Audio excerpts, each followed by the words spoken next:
नमस्कार. मी भाऊ तोरसेकर. तुम्ही बघत आहात प्रतिपक्ष. मित्रांनो, सगळ्याच गोष्टी शब्दातून सांगितल्या जातात असं नाही. अनेकदा परिस्थिती तुम्हाला काही सांगत असते. समोर दिसणाऱ्या दृश्यातून पण काही गोष्टी आपल्याला सांगितल्या जात असतात, निर्माण केले जातात. कधी कधी तुम्ही बोलत नाही, पण तुमचं शरीर बोलतं. मला आठवतं 2 दिवसापूर्वी मी एक व्हिडिओ टाकला होता, ज्याच्यामध्ये कोरडे डोळे आणि ओली चिंब नजर अजितदादांच्या पत्नी सुनेत्रा वहिनी यांचे डोळे सुके ठणठणीत होते, पण त्यांची नजर ओली चिंब होती. याला देहबोली म्हणतात. तुमचं शरीर, तुमच्या हालचाली, तुमचे हावभाव, तुमच्या शरीराच्या अवयवांच्या वेगवेगळ्या सूक्ष्म हालचाली, यातून सुद्धा माणूस बोलत असतो. मी काही वर्षापूर्वी हे नॅशनल जॉग्राफी किंवा डिस्कवरी अशा कुठच्या तरी चॅनेलवर एक मालिका बघितली होती, बॉडी लँग्वेज, देहबोलीवर, सिक्रेट्स ऑफ बॉडी लँग्वेज. मला वाटते तुमच्या युट्यूबवर त्या मालिकेचे व्हिडिओ उपलब्ध पण आहेत. ज्यांना फार उत्सुकता असेल त्यांनी ते मुद्दाम बघावं, समजून घ्यावं. अतिशय सूक्ष्म पद्धतीने मानवी हालचालीतून माणसाला काय म्हणायचंय,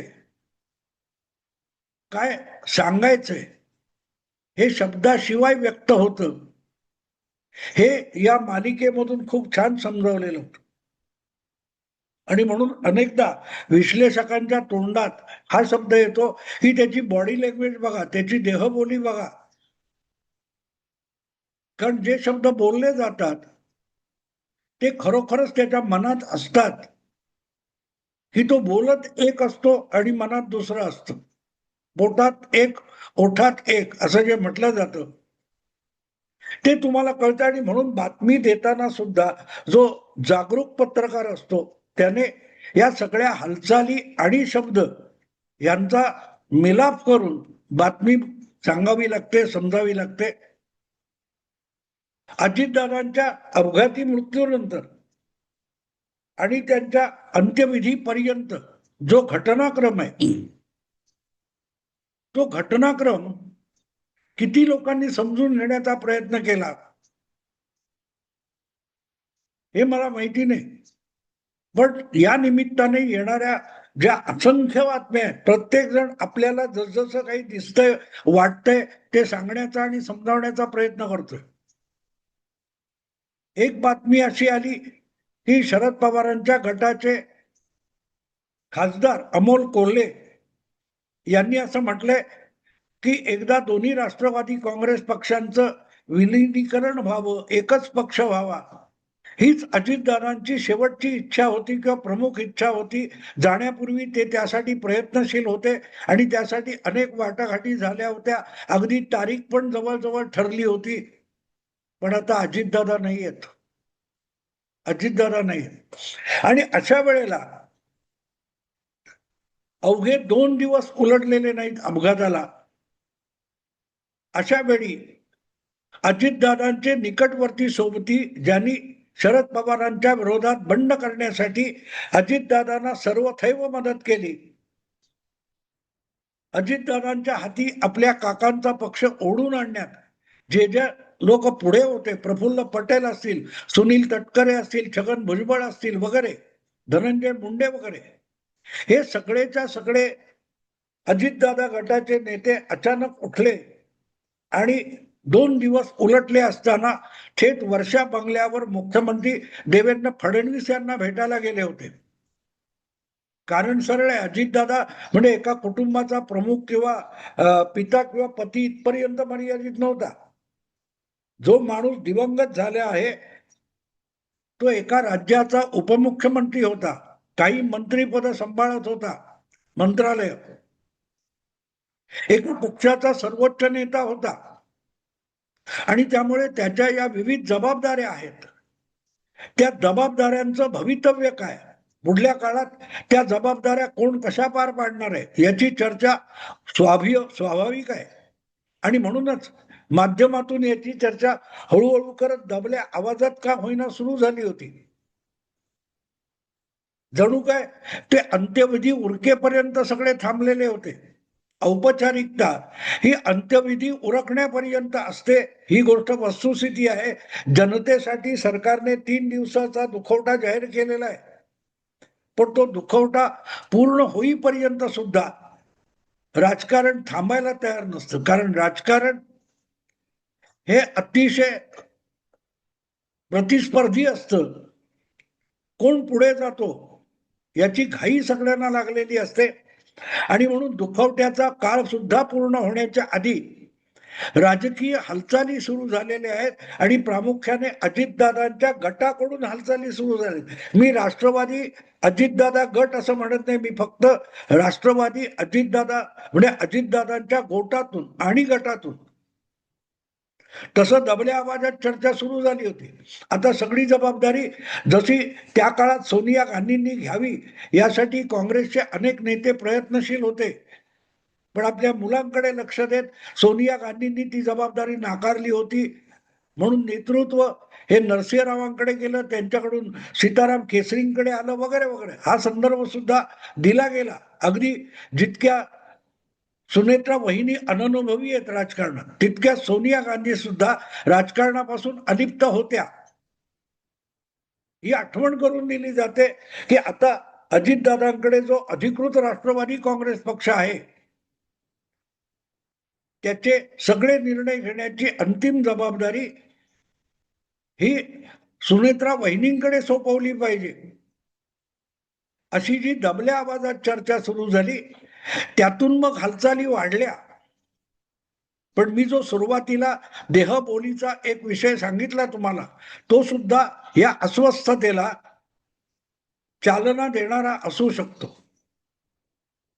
ज्यांनी कोणी अजितदादांच्या मृत्यूची बातमी आल्यापासून त्यांचा अंत्यविधी उरकला जाईपर्यंतचा घटनाक्रम बारकाईने बघितलेला असेल, तर त्यामध्ये अगदी मुख्य सूत्रधार, त्या सगळ्या घडामोडींना नियंत्रित करणारी व्यक्ती कोण असेल, त्यांना मार्गदर्शन करणारी व्यक्ती कोण असेल, म्हणून तुम्ही त्या सगळ्या घटनाक्रमावरून एक नजर फिरवलीत, अभ्यासू नजर फिरवलीत, तर तुमच्या लक्षात येईल की हे सगळं आपण हाताळतोय असं दाखवणारी एक व्यक्ती सतत कॅमेऱ्यासमोर होती, आणि त्या व्यक्तीचं नाव सुप्रियाताई सुळे असं आहे. सुप्रियाताईंच्या तोंडून एकही वेडावाकडा शब्द कुठेही राजकारणाचा किंवा कुठलाही आलेला नाही, पण त्या सगळ्या जवळजवळ 24-30 तासांच्या घटनाक्रमामध्ये जितकी दृश्य आपल्या समोर आलेली आहेत, जितकी दृश्य कॅमेऱ्याने टिपलेली आहेत, त्यामध्ये एक गोष्ट साफ साफ दिसते की जो जो काही घटनाक्रम घडत होता त्याची सूत्र हलवणं, त्याला मार्गदर्शन करणं किंवा त्याला नियंत्रित करणं, ही जबाबदारी एक प्रकारे सुप्रियाताईंनी उचललेली होती. बघायला गेलं तर बुजुर्ग शरद पवार होते, त्यांचा पुतण्या गेलेला होता, भले राजकारणातला एक प्रतिस्पर्धी होता, पण पुतण्या होता, आणि वडिलकीचं नातं किंवा पुत्रवत नातं त्या दोघांमध्ये होतं. अशा पार्श्वभूमीवर थकलेले असले तरी शरद पवार यात पुढाकार घेऊ शकत होते किंवा एका जागी बसून त्याविषयी मार्गदर्शन आणि नियंत्रण करू शकत होते, पण त्याचा अभाव दिसला. अपघातानंतर घाई गर्दीने बारामतीला पोहोचताना स्वतः सुप्रियाताई सुनेत्रा वहिनींना घेऊन बारामतीला गेलेल्या होत्या. गाडीतून उतरताना किंवा काय ते हेलिकॉप्टर मधून उतरताना त्या दोघी एकत्र दिसल्या आणि हाताला धरून सुप्रियाताईंनी सुनेत्रा वहिनींना पुढे आणलं. त्यानंतर जेव्हा राज्यपाल, मुख्यमंत्री आणि उपमुख्यमंत्री शिंदे हे सांत्वन करायला पवार कुटुंबाच्या निवासस्थानी पोहोचले, तेव्हा सुनेत्रा वहिनी हात जोडून बसलेल्या होत्या, बोलत पण नव्हत्या, हरवलेली नजर दिसत होती. पण एकनाथ शिंदे असोत, राज्यपाल असोत किंवा मुख्यमंत्री असोत, यांच्याशी संवाद साधताना दिसल्या त्या सुप्रियाताई होत्या. ज्या वेळेला अंत्यविधीचे सगळे जे काही मंत्रोच्चारण वगैरे चालू होतं आणि नंतर शेवटची श्रद्धांजली देण्यासाठी जो घटनाक्रम सुरू झाला, त्यामध्ये सुद्धा सुनेत्रा वहिनींना हाताला धरून त्या पार्थिवापाशी आणण्याची जबाबदारी उचलून सुप्रियाताई पुढे होत्या. त्यांनी तिथे आणलं, पार्थिवाला नमस्कार करायला सुनेत्रा वहिनींना सांगितलं. त्याच वेळेला अजितदादांचे दोन्ही मुलगे पार्थ आणि जय या दोघांनाही वेगवेगळ्या सूचना, त्यांच्या खेरीज इतर जे कोणी तिथे प्रत्यक्ष गडबडीत काम करत होते त्या सगळ्यांना सूचना देण्याचा पुढाकार हा सुप्रियाताईंनी घेतला होता. एक प्रकारे या सगळ्या घटनाक्रमामध्ये आपण हे नियंत्रित करतोय हे सुप्रियाताईंच्या हालचालीतून, देहबोलीतून दिसत होतं, जाणवत होतं. काही लोकांची कुजबूज सुद्धा माझ्या कानी आली. काही पत्रकारांनी पण मला सांगितलं की हे खटकणारं वाटलं, पण होतं, नजरेत भरणारं होतं.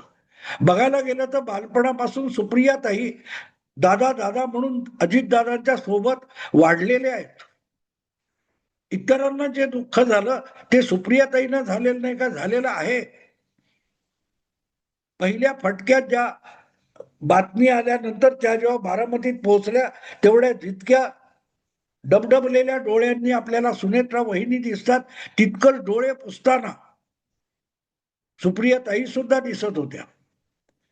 ज्या हॉस्पिटलमध्ये दादांचं पार्थिव ठेवलेलं होतं तिथे पोहोचलेले रोहित पवार सुद्धा गाडीतून उतरताना अगदी त्या गेटमधून आत जाईपर्यंत ओक्साबोक्शी रडताना दिसत होते.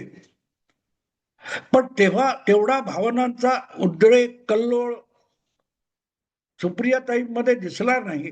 आणि ज्या प्रकारे त्यांनी सगळी परिस्थिती हाताळली तेव्हा हे सगळं सांभाळायला आपण समर्थ आहोत याचं जणू काय प्रात्यक्षिक सुप्रियाताई देत होत्या. हे जाणवतं ती सगळी दृश्य बघितली की. आणि हे सगळं करायला मी माझ्या एका व्हिडिओमध्ये सुनेत्रा वहिनींच्या त्या भावनांविषयीचा जो व्हिडिओ केला त्याच्यात म्हटलं हे सगळं करायला कुटुंबाच्या बाहेरचे लोक का पुढे आले नाहीत? सुप्रियाताई पक्षाच्या कार्याध्यक्ष होत्या, तसेच प्रफुल्ल पटेल होते, प्रदेश अध्यक्ष सुनील तटकरे होते, धनंजय मुंडे असतील, हे सगळे लोक प्रतिक्रिया देत होते, छगन भुजबळ असतील. पण ह्या सगळ्या गोष्टी हाताळायला अजितदादांच्या राष्ट्रवादी पक्षाच्या गोटातले कोणी लोक पुढे का नव्हते?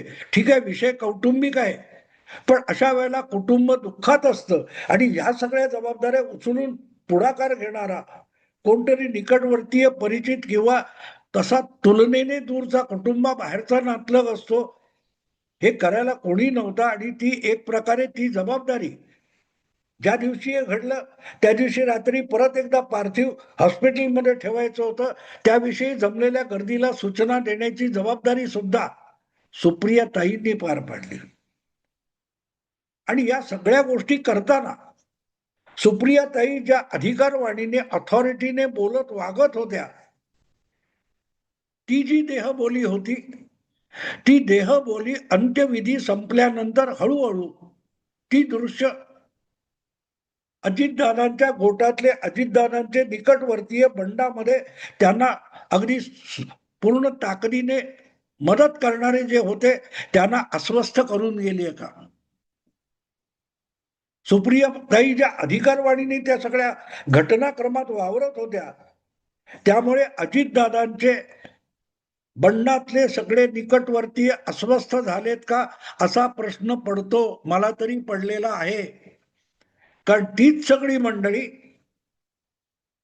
अस्थि गोळा झाल्यानंतर अल्पावधीत थेट मुख्यमंत्र्यांच्या भेटीला वर्षावर जाऊन पोहोचली. उपमुख्यमंत्री पद कोणाला? अजितदादांकडची खाती कोणाला? राष्ट्रवादीचं सत्तेतलं स्थान काय, युतीतलं स्थान काय, याविषयी बोलायला ही मंडळी पोहोचली. आणि ती जाता जाता ते वारंवार एक गोष्ट पत्रकारांनी छेडल्यावर प्रफुल्ल पटेल एक गोष्ट सांगत होते की सुनेत्रा वहिनींची सल्ला मसलत करून, सुनेत्रा वहिनींना विचारात घेऊन, त्यांचा सल्ला घेऊनच कुठलाही निर्णय होईल. प्रफुल्ल पटेल जितक्या सातत्याने हे बोलत होते, मग दोन पक्षांचं मर्जर असेल, तुतारीवाली राष्ट्रवादी आणि घड्याळवाली राष्ट्रवादी यांचं मर्जर विलिनीकरण होणार असेल, आणि नंतरचं किंवा आधीचं सत्ता वाटप, मर्जर पूर्वी महायुतीतलं स्थान आणि महायुतीच्या सरकारमधलं अजितदादांच्या गटाचं स्थान, त्यात कुठे काटछाट होईल का, याची चिंता सरळ सरळ दिसत होती, शब्दातून व्यक्त होत होती. आणि म्हणून सुनेत्रा वहिनींशी चर्चा करून, सुनेत्रा वहिनींचा सल्ला घेऊन, कदाचित सुनेत्रा वहिनींना सर्वोच्च नेता करून, अशा स्वरूपाचे जे शब्द वापरले गेले ते